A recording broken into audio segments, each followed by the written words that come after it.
ମୁଁ ଆଉ ଏ ଘରେ ରହି ପାରିବିନି। କେତେ ଖଟିମି ଏ ଘରେ। ଏଇ ସେଠି କଣ କରୁଛ? ହଁ କଣ ଲାଗିବେ କଣ ହେଇଛି କି? ମୁଁ ଆଉ ତୁମ ମାର ଦାୟିତ୍ୱ ନେଇ ପାରିବିନି। ଚାଲ କୋଉଠି ଘର ଭଡା ନେଇକି ରହିବା। ଘର ଭଡା ନେଇକି ରହିବା କଥା କହୁଛୁ? ମା କୋଉଠି ରହିବ? ମା ଏଇଠି ଘରେ ଏକା ରହିବେ। ମୁଁ ମାକୁ ଛାଡି କୁଆଡେ ଯିମିନି।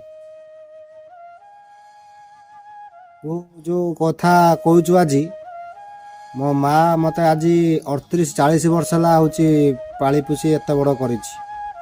ଆଜି ମୋ ମାକୁ ଏକା ଛାଡ଼ିକି ପଳେଇ ଯିମି? ଆଜି ମୋ ମା ବୁଢ଼ୀ ହେଲାଣି, ସେ ଏକା ଏଠି ଚଳିବ କେମିତି? ତୁ ଆଜି ଆସିକି କହିଦେଲୁ ଚାଲ ଘର ଭଡ଼ା ନେଇକି ଆମେ ରହିବା। ଆଜି ଛୋଟରୁ ବଡ଼ କରିଛି ସିଏ, ମୁଁ ତାକୁ ଏଇ ବୟସର ତାକୁ ଏକା ଛାଡ଼ି ଦେଇକି ପଳେଇମି? ସେ ଏକା ରୋଷେଇ କରି ଖାଇବ? ହଁ ତତେ ଏଇଟା ଠିକ୍ ଲାଗୁଛି? ତୁ ଯୁଆଡ଼େ ଯାଉଛୁ ଯା, ମୁଁ ଏଇ ବୟସର ମୋ ମାକୁ କୁଆଡ଼େ ଛାଡ଼ିକି ଯିବିନି। ତତେ ଯଦି ଏ ଘରେ ଭଲ ନ ଲାଗୁଛି ତାହେଲେ ତୁ ଛାଡ଼ିକି ପଳା। ମୁଁ ମୋ ମା ପାଖରେ ରହିମି, ସବୁଦିନ ରହିମି। ଯେହେତୁ ସେ ବର୍ତ୍ତମାନ ବୟସ ହେଇଗଲାଣି, ବୁଢ଼ୀ ହେଇଗଲାଣି। ତମ ମାଙ୍କୁ ମୁଣ୍ଡେଇକି ରଖ, ମୁଁ ଯାଉଛି ମୋ ବାପ ଘରକୁ।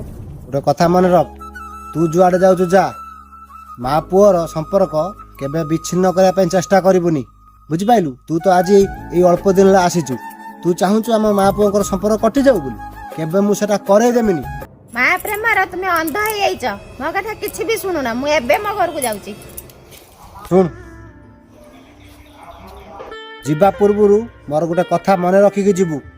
ଆଉ ଯାଉଛୁ ଯଦି ମୋ ସହିତ ସବୁ ସମ୍ପର୍କ କାଟି ଦେଇକି ଯିବୁ। ମୋର ବି ତୁମ ସହିତ ରହିବା ପାଇଁ ଟିକେ ବି ଇଚ୍ଛା ନାହିଁ। ମୁଁ ଯାଉଛି, ଏବେ ଯାଉଛି। ହ୍ୟାଲୋ, ଘର ଛାଡ଼ିକି ଯାଅନା ଲୋ। ଛାଡ଼ି କୁଆଡ଼େ ଯିବୁନି ର? ମୁଁ ତତେ ଛାଡ଼ିକି ରହିପାରିବିନି ର। ମୁଁ ତତେ ଛାଡିକି କୁଆଡେ ଯିବିନି। ମୁଁ ତୋ ପାଖରେ ରହିବି, ହେଲା? ଯେତେବେଳେ ନିଜ କଥା ଆସିଲା, ପୁଅକୁ ଛାଡ଼ିକି ମୁଁ ରହିପାରିବିନି। ତୁ କହୁଥିଲୁ ମୋ ମାଆକୁ ଛାଡ଼ିକି ମୁଁ କେମିତି ରହିପାରିବି? ଏଇଠୁ ଭାବି ପାରୁଛୁ ତ? ଯେତେବେଳେ ତୋ କଥା ଆସିଲା, ପୁଅ କଥା ଭାବିଦେଲୁ। ଚିନ୍ତା କରିପାରୁଛୁ, ସିଏ ବି ମୋର ମା, ମୁଁ ବି ତାର ପୁଅ।